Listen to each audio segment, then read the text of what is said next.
नमस्कार, news for nation देख रहे हैं आप। मैं हूं आपके साथ रश्मि। जहां एक तरफ आरजेडी ने सीएम नीतीश कुमार को समर्थन देने का ऐलान किया है, जातीय जनगणना करने की मांग की है और साथ ही साथ ये भी कहा है कि सीएम नीतीश कुमार डरे नहीं, घबराए नहीं। आरजेडी तेजस्वी यादव हमेशा उनके साथ खड़े हैं, उनके सपोर्ट में खड़े हैं। ऐसे में अब बीजेपी की तरफ से आरजेडी को जवाब दिया जा रहा है और जवाब भी कुछ ऐसा वैसा नहीं। बता दें कि बीजेपी ने साफ कर दिया है कि चाहे दिन में कितने भी सपने आरजेडी देख ले, लेकिन वो सपने कभी भी पूरे नहीं होंगे। बता दें कि जातीय जनगणना को लेकर जहां एक तरफ सीएम नीतीश कुमार बीजेपी के जवाब का इंतजार कर रहे हैं, तो वहीं दूसरी तरफ आज आरजेडी के वरिष्ठ नेता जगदानंद सिंह की तरफ से बड़ी बात कह दी गई, जिसमें उन्होंने सीएम नीतीश को समर्थन देने का ऐलान किया है। ऐसे में अब बीजेपी ने जगदानंद सिंह को जवाब दिया है और जवाब देते हुए ये कहा है कि आप दिन में सपने देखना छोड़ दीजिए। क्या कुछ कहना है बीजेपी के नेताओं का, किस तरह से बीजेपी के प्रवक्ता निखिल आनंद और साथ ही साथ बीजेपी के नेता विनोद शर्मा ने किस तरह से आरजेडी को ललकारा है, छोड़े जाते हैं आपको उस पूरे बयान के साथ।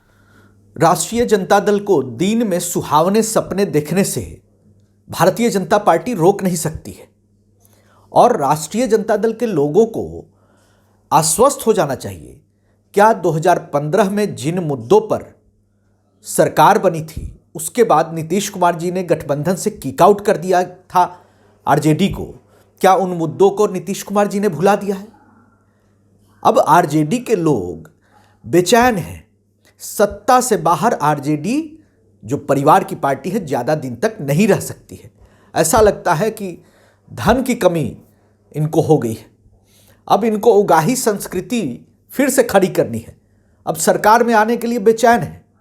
पहले विपक्ष की भूमिका तो सही से निभा लेते और जिन मुद्दों पर स्पेशल स्टेट और स्टेटस की बात कर रहे हैं, तो उस पर शीर्ष नेता जो इकोनॉमिस्ट हैं वो आपस में विमर्श करेंगे, बात करेंगे, निर्णय लेंगे।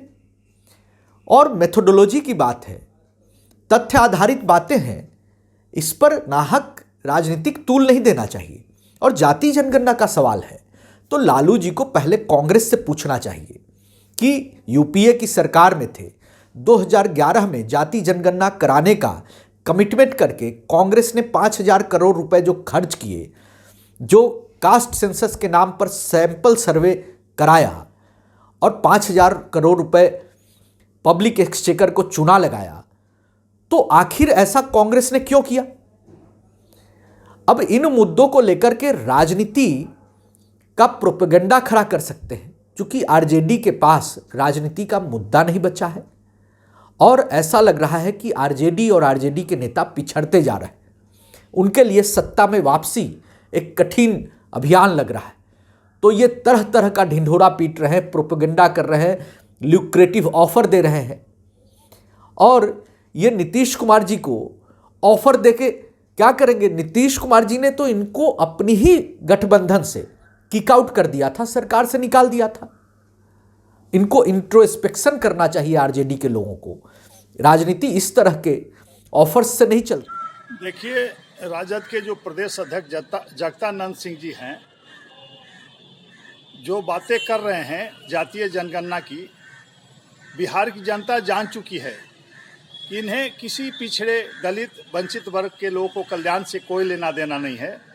इन्हें अपने नेता को सत्ता में लाने और राज्य कोष का घोटाला करने से मतलब है।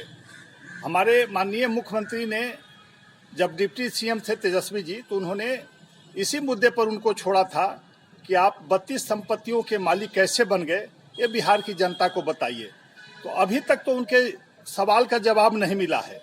तब किस मुंह से जगदानंद सिंह इस तरह की बातें कर रहे हैं कि मुख्यमंत्री उनके साथ आ जाए और उनको ताजपोशी करवाने और उनको फिर से अवसर दे भ्रष्टाचार पनपाने का, बिहार की संपत्ति और बिहार के गरीब लोगों का जो कमाई है, उनके टैक्स के पैसे को फिर से वो लोग बंदरबाट करें।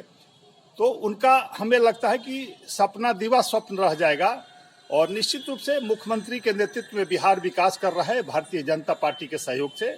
और हमारे आदरणीय प्रधानमंत्री नरेंद्र मोदी जी का आशीर्वाद हमेशा मिलता रहा है बिहार के विकास के लिए, तो उसमें हमको नहीं लगता है कि ऐसी कोई स्थिति बनेगी और मुख्यमंत्री कभी सपन में भी उनके साथ जाने का सोच सकते हैं।